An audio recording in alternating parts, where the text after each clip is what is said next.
नमस्कार, मैं हूं आपके साथ अमन और आप देख रहे हैं केकेडी न्यूज। और अब वक्त हो गया इस वक्त की 3 बड़ी खबरों का। उत्तर प्रदेश में 5वें चरण के लिए 61 सीटों पर वोटिंग पूरी हो चुकी है। इस चरण में कई दिग्गजों की किस्मत ईवीएम में बंद हो गई। 5वें चरण में यूपी की 61 सीटों पर कुल 692% यूपी में इस सियासी रण में अपनी किस्मत आजमा चुके हैं। ऐसे में पूरे देश की नजर करहल और सिराथू सीट पर टिकी हुई है। आखिर क्या है इन दोनों सीटों का राजनीतिक समीकरण, देखिए हमारी इस खास रिपोर्ट में।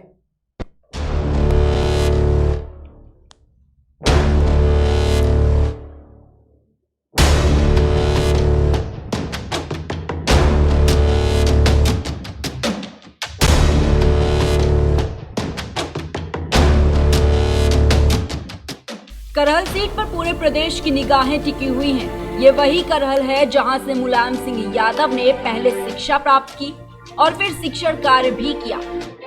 इसी करहल के अखाड़े में उन्होंने पहलवानी के दांवपेच सीखे।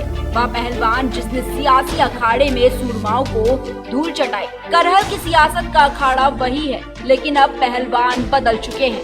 एक ओर जहां मुलायम सिंह यादव के बेटे पूर्व मुख्यमंत्री अखिलेश यादव हैं, तो वहीं दूसरी ओर मुलायम के शिष्य एसपी सिंह बघेल हैं। सभी को इस सियासी अखाड़े के विजेता पहलवान का इंतजार है।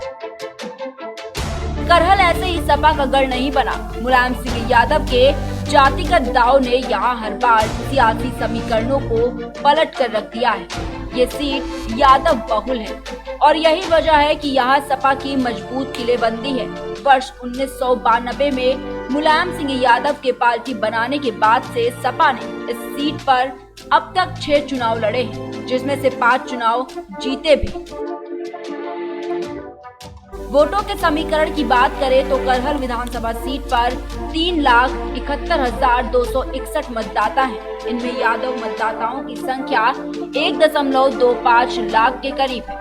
वर्ष 2017 में सपा के टिकट पर सोबरन सिंह यादव ने 1,04,221 वोट हासिल करके जीत हासिल की थी। उन्होंने यादव वोट बैंक के सहारे ही भाजपा प्रत्याशी रमा शाह को हराया था। वहीं भाजपा की उम्मीदें ध्रुवीकरण पर टिकी हैं। करहल सीट पर दूसरे स्थान पर शाक्य, बघेल और तीसरे स्थान पर क्षत्रिय मतदाता हैं। शाक्य और क्षत्रिय मतदाता को भाजपा अपना कोर वोटर मानती है। बघेल प्रत्याशी होने से 30,000 बघेल मतदाताओं पर भी भाजपा की पकड़ बढ़ गई है। जातीय समीकरणों के लिहाज से ही भाजपा ने एसपी सिंह बघेल को मैदान में उतारा है। भाजपा दलित वोट बैंक में भी सेंध लगाने में जुटी हुई है।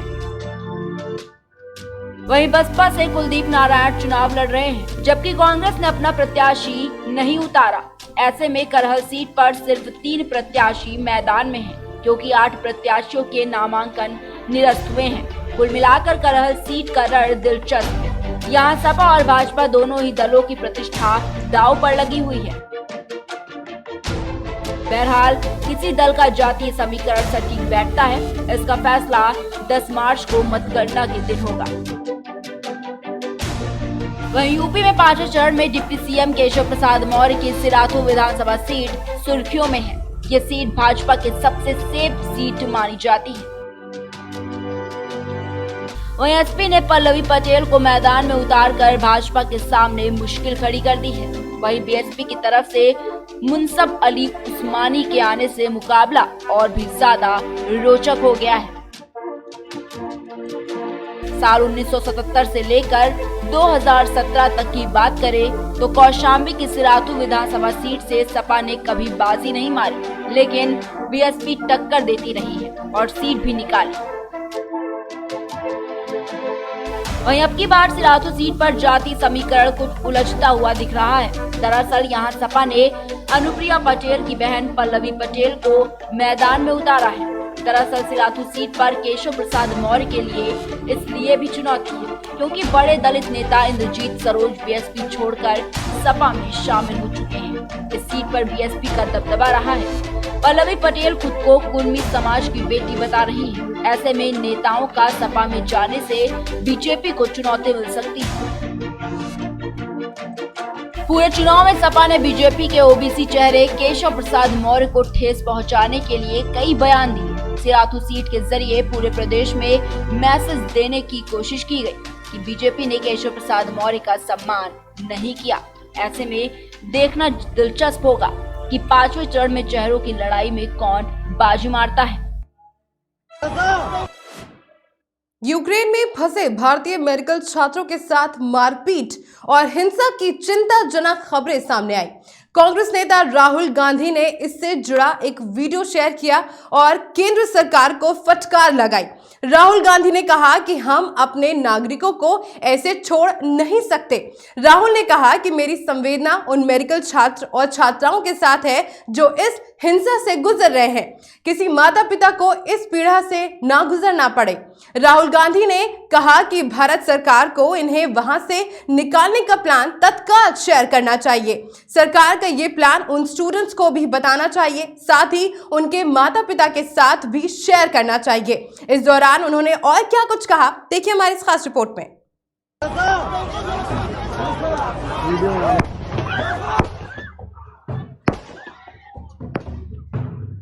राहुल गांधी ने इस वीडियो को शेयर करते हुए लिखा, इस तरह के हिंसा झेल रहे भारतीय छात्रों और इन वीडियो को देखने वाले उनके परिवार के प्रति मेरी संवेदना है। किसी भी अभिभावक को इससे नहीं गुजरना चाहिए। भारत सरकार को तत्काल इन्हें वहां से निकालने का विस्तृत प्लान फंसे हुए लोगों के साथ साथ उनके परिवारों के साथ साझा करनी चाहिए। हम अपनों को नहीं छोड़ सकते। बता दें कि यूक्रेन में फंसे भारतीय छात्राएं और छात्र किसी भी तरह से वहां से बाहर निकलना चाहते हैं, लेकिन उन्हें कई परेशानियां झेलनी पड़ रही हैं। कई स्टूडेंट्स बॉर्डर पर अटके हुए हैं। सरकार उन तक पहुंचने की कोशिश कर रही है, लेकिन बमबारी, रूसी गोलों और की वजह से उन तक पहुंच नहीं पा रही। पोलैंड जा रहे भारतीय स्टूडेंट्स के दल पर हमले की खबर भी सामने आई। ये छात्र फतेहाबाद के रहने वाले हैं। खबरों के अनुसार मारपीट में एक छात्रा का हाथ भी टूट गया। पीएम नरेंद्र मोदी से मदद की अपील करते हुए फतेहाबाद की छात्रा ने वीडियो जारी किया है। हमले का शिकार हुए भारतीय स्टूडेंट्स का कहना है कि हमला करने वाले यूक्रेनी सैनिक हैं। बता दें कि भारत द्वारा यूक्रेन का युद्ध में साथ नहीं देने पर ये सैनिक अपना गुस्सा जाहिर कर रहे थे। एमपी के रायसेन की एक छात्रा ने भी यूक्रेन सैनिकों की बदसलूकी का वीडियो जारी किया है। बॉर्डर पर बौखलाए सैनिक सिर्फ यूक्रेन के लोगों को ही जाने दे रहे हैं। बॉर्डर पर भारतीय छात्र छात्राओं को बेरहमी से पीटा जा रहा है। यूक्रेन के खीरकीव में फंसे रायसेन जिले की छात्रा ने वीडियो शेयर कर वहां के ताजा हालात के बारे में बताया है। मध्य प्रदेश के सीएम से उन्होंने अपील की है कि उन्हें जल्द से जल्द वहां से वापस बुला लिया जाए।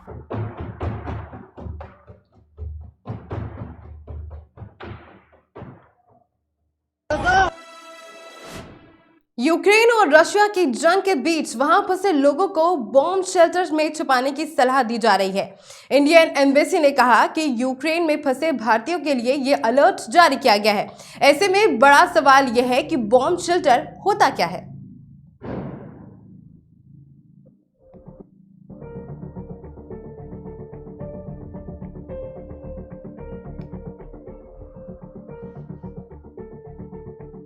रूस और यूक्रेन के बीच जंग जारी है। रूसी सेना को रोकने के लिए यूक्रेन ने अपनी पूरी ताकत झोंक दी है। जंग का सीधा असर यूक्रेन की जनता पर पड़ रहा है। कोई पीड़ित देश छोड़ने की कोशिश में लगा हुआ है, तो कोई छिपकर अपनी जान बचा रहा है।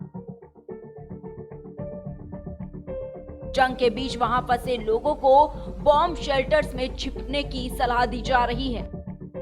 इंडियन एम्बेसी ने भी यूक्रेन में फंसे भारतीयों के लिए ये अलर्ट जारी किया है। ऐसे में बड़ा सवाल ये है कि ये बॉम्ब शेल्टर्स होते क्या हैं और किस हद तक लोगों को बचाने में कामयाब रहते हैं। रूस के यूक्रेन पर हमले थमने का नाम नहीं ले रहे हैं। यूक्रेन की राजधानी कीव में सायरन की आवाजें सुनाई दे रही हैं।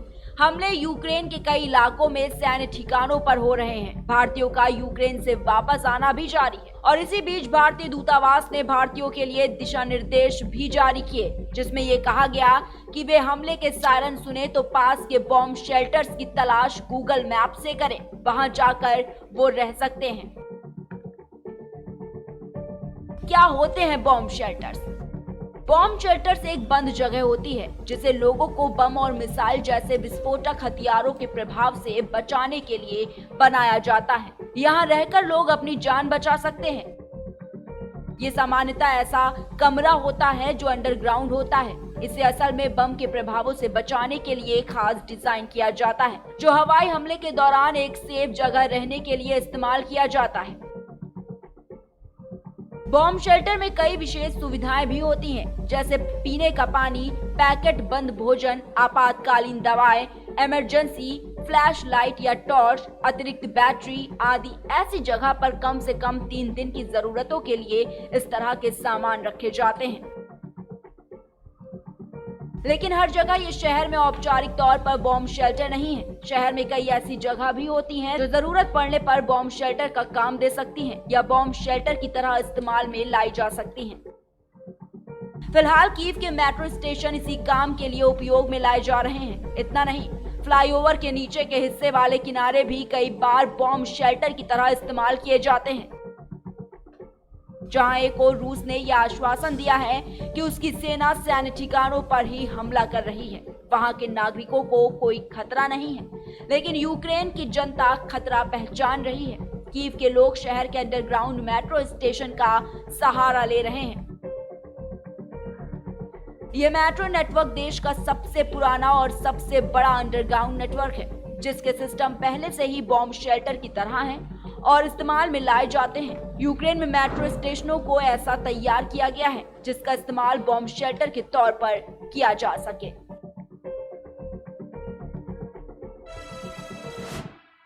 इन खबरों के साथ फिलहाल बस इतना ही। देश और दुनिया की तमाम खबरों के लिए बने रहे हमारे साथ और देखते रहें खबरों की दुनिया।